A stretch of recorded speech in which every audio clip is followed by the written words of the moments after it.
સુરત મહાનગરપાલિકા દ્વારા સ્વદેશી મેળાનું આયોજન કરવામાં આવ્યું। દશેરાથી દિવાળી સુધી આ આયોજન કરાયું છે, જેના ઉદ્ઘાટન પ્રસંગે મેયર, ધારાસભ્ય સહિતના લોકો ઉપસ્થિત રહ્યા હતા।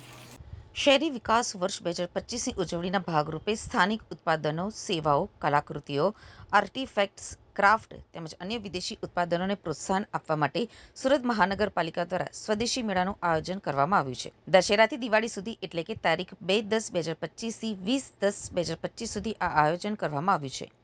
સુરતના રાંદેર ઝોન વિસ્તારમાં આનંદ મહલ રોડ, પ્રાઇમ આર્કેડની બાજુમાં અને અઠવા ઝોન વિસ્તારમાં ઘોડદોડ રોડ ખાતે આયોજન કરવામાં આવ્યું છે। Local for vocal, make in India, આત્મનિર્ભર ભારત અને વન ડિસ્ટ્રિક્ટ વન પ્રોડક્ટને પ્રોત્સાહન આપવા માટે આ આયોજન કરવામાં આવ્યું છે। આ ઉદ્ઘાટન પ્રસંગે સુરતના મેયર દક્ષેશભાઈ માવાણી, ધારાસભ્ય પૂર્ણેશભાઈ મોદી સહિતના લોકો ઉપસ્થિત રહ્યા હતા। 2 ઓક્ટોબર 2025 પૂજ્ય મહાત્મા ગાંધીજીનો જન્મદિવસ।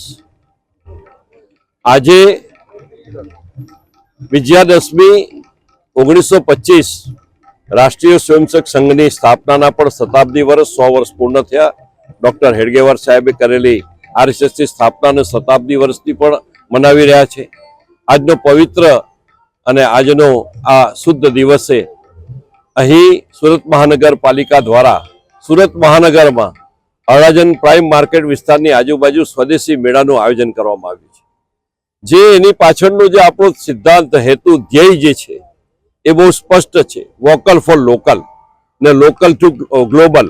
આપણે લોકોએ જે ચીજ વસ્તુ બનાવી હોય, સ્વદેશી વસ્તુ હોય, એ સ્વદેશી વસ્તુને વિશ્વના બજાર સુધી પહોંચાડવા માટેનું એક માધ્યમ, જેને કારણે આપણી નિકાસ વધશે, હુડિયામન આવશે અને આપણી આયાત ઘટશે એટલે આપણું હુડિયામન વધશે।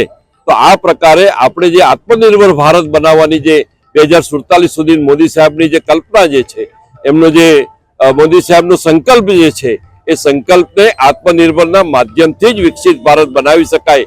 તો આત્મનિર્ભર ભારત બનાવવું હશે તો આપણે સૌ સ્વદેશી ચીજ વસ્તુ વાપરીએ અને બીજાને પણ પ્રેરણા આપીએ। એના માટે આજે મહાનગરપાલિકાને અભિનંદન એટલા માટે કે આ વિસ્તારનો એક આખો સ્ક્વેર, આ બધા જ દુકાનો એ આવનારા દિવસોમાં સ્વદેશી વસ્તુ વેચે।